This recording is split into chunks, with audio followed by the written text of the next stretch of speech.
Welcome back to another technical deep dive here in the debug zone. Today we're tackling a big question and breaking it down with insights from other users.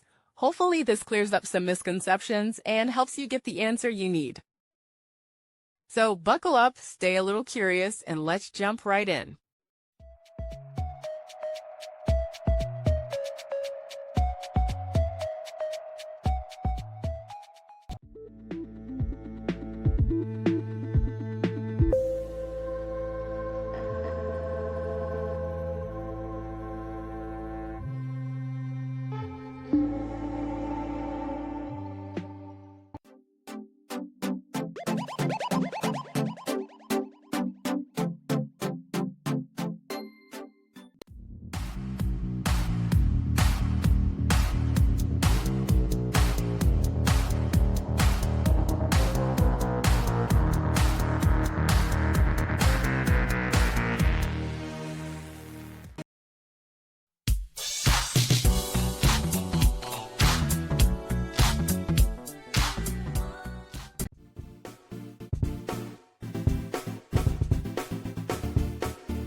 And that's a wrap.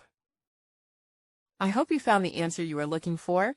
If you did, take a second to hit that subscribe button. It really helps out.